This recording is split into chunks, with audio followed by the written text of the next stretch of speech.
எண்ணெய் காஞ்சிருச்சு. இது சோம்பு. அடுத்து பேர் சொல்லுங்க. வெந்தயம். வெந்தயம் வந்து சீத்தாக்கா மாதிரி செவக்கணுமா. செவந்ததுக்கு அப்புறம் தான் கருவேப்பிலையெல்லாம் சேர்ப்பாங்களாம். அது நன்றாக செவகந்தோட கருகப்பிள்ளை, அப்படி தானே, கருகப்பிள்ளை. கருகப்பிள்ளை சேர்த்துக்கங்க. அதெல்லாம் ஒன்றும் பண்ணாது. கருவேப்பிலை, பூண்டு, சின்ன வெங்காயம். சரியா? நன்றாக வதக்கி கொள்ளவும். குழம்பு வைக்கிறதுக்குள்ளே அப்பளத்தை பொரிச்சிட்டில பழுத்து போயிடாதா? ஓ, கவரில் போட்டு கட்டி வச்சா பழுத்து போகாதா? அடே அப்பா. பரவாயில்லையே. அங்கே பாருங்களேன். அவ்வளோ.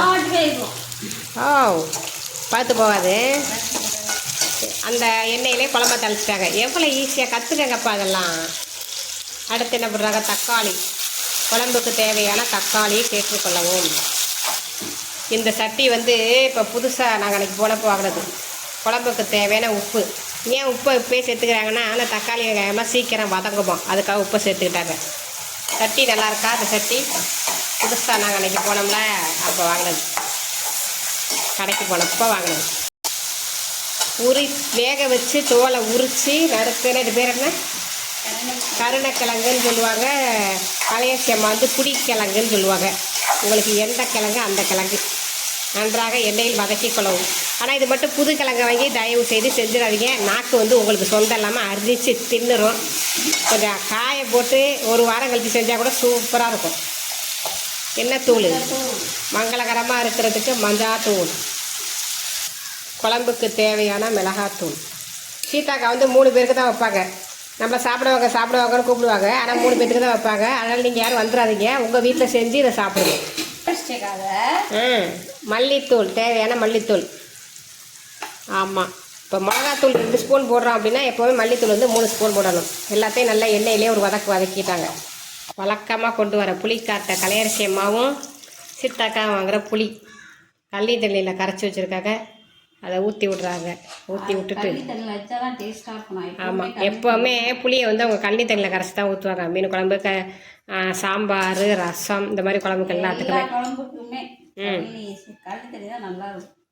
கள்ளி தண்ணியில் புளியை கரைச்சி கரன்னு கரைச்சி ஊற்றி விட்றாங்க. ஆமாம், எல்லாத்தையும் ஒன்றா கலக்கி விட்டு ஒரு தட்டை போட்டு மூடி வச்சு இந்த குழம்புக்கு ஊற்றின பாருங்க எண்ணெய், அதெல்லாம் மேலே வரணும். ஆனால் இவங்க கொஞ்சம் ஜாஸ்தியாக தான் ஊற்றுவாங்க. கலையரசி கொஞ்சம் கம்மியாக தான் தட்டை போட்டு மூடிட்டாங்க. அவ்வளோதான். எல்லோரும் போங்க, டீ சாப்பிட்டுவாங்க. சீத்தாக்கா குழம்பு ரெடி ஆயிடுச்சா? வாசனை வீடு வரைக்கும் அடிச்சிச்சு. அதான் வந்தேன். ரெடி ஆயிடுச்சுக்கா. ஓப்பன் பண்ணி டீ குடிக்க போயிட்டீங்க. என்னது கருணக்கிழங்கு முட்டை போட்டிருக்கு. ஆமா, நீங்க டீ குடிக்க போயிட்டீங்க இல்ல? அச்சச்சோ. கேப்ல 3 பேருக்கு 3 முட்டையே போட்டுட்டேன்க்கா. Okay okay. இப்படி போட்டாதான் என் பொண்ணு சாப்பிடுவா. டீ குடிக்க போய் கேப்ல முட்டை போட்டுருச்சு. கருணக்கிழங்கு.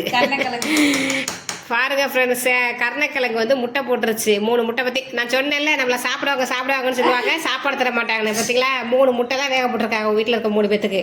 இதுலேருந்தே தெரிஞ்சுக்கங்க அந்த சோத்து பூனை பற்றியில் எவ்வளோ பிடிச்சிருக்குன்னு. அதான்